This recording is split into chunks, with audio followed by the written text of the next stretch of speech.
And we shift our focus to end tonight on the legacy of Congressman John Dingell. He made the difficult decision to retire after representing the 12th District for almost 60 years.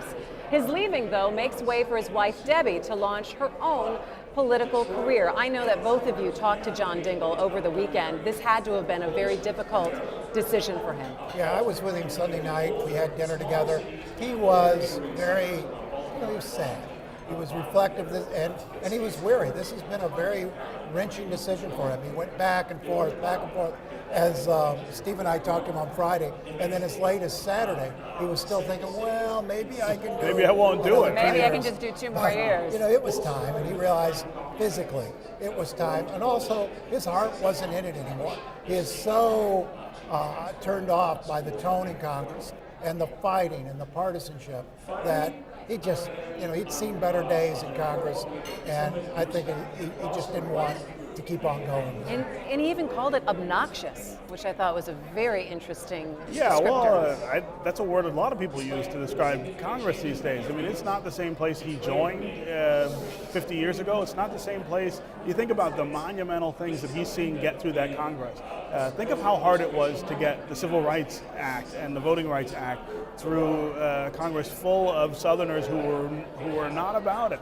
That happened, but today you can't get a Republican vote for any Democratic idea. You can't get a Democratic vote for any Republican idea. You can't pass a budget. You can't pass a budget. Basic function. It is a dysfunctional institution at this point that I think a lot of people, not just John Dingell, who've been there for a good amount of time, just don't recognize what is the end game, what's the point of all this. I think this is the question they end up asking, because they're there to govern, but the majority now is there to score political wins. You know, when a state or when a district loses a long-term congressman like that, when he decides to step down, you say, well, there's the loss of clout, and there's the loss of maybe the seniority and able to get things done.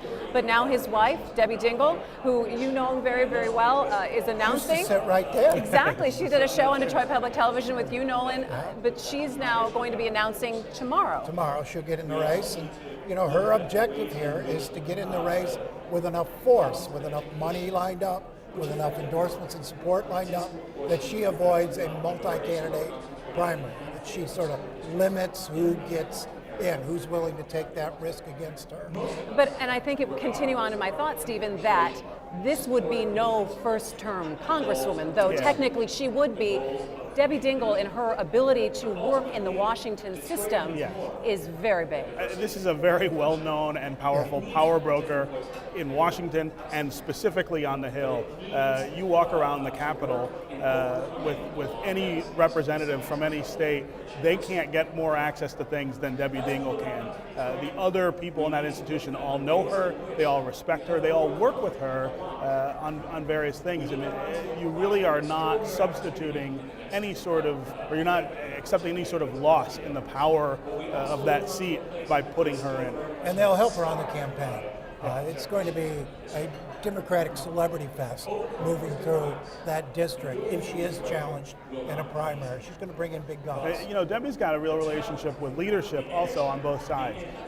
Nancy Pelosi is a close friend of hers. They talk and do business all the time. She knows John Boehner and can get along with him. I mean, she really would come in with tremendous advantages over almost anybody else who's in the Congress, including people who've been there a long time. She would not be a true freshman. No, she'd be like a red shirt freshman. Yeah, right. That's right. Well, how would you respond to the criticism that this is a Dingell dynasty now, in one seat for how many years? Is it time for someone new? Voters always have the opportunity to do something different.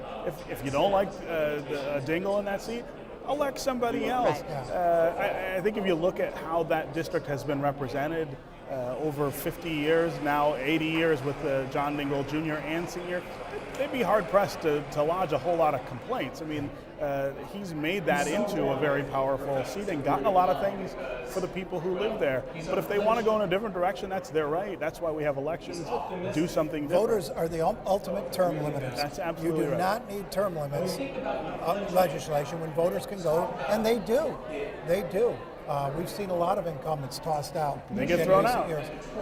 John was a passionate advocate for the auto industry, very key to that district. Debbie is steeped in the auto industry. She worked for GM So I mean, the district will have to look what's important to you. You know, is it more important to you to have a solid representative for industry? Yes. Or are you worried more that another Dingell's coming in? And that'll play. Last couple of seconds, Stephen. Next steps for John Dingell. Well, you know, he says he's coming home to the district, but of course, if Debbie gets elected and is in Washington, I'm not sure what that does. I mean, I think gilding his legacy somewhere or somehow is what he ought to be doing, and I'm not sure what the opportunity is yet to do that. Last word, Nolan. Yeah, no, I think he's going to work on his papers and on perhaps an autobiography. He'll have projects. All right, and we wish him all the best from all the years of service. And that is going to do it for MiWeek from the Detroit Policy Conference downtown. Thanks so much for joining us. For more on our coverage of Detroit's bankruptcy as part of the Detroit Journalism Cooperative, please go to MiWeek.org. I'm Christy McDonald. Good night from Detroit.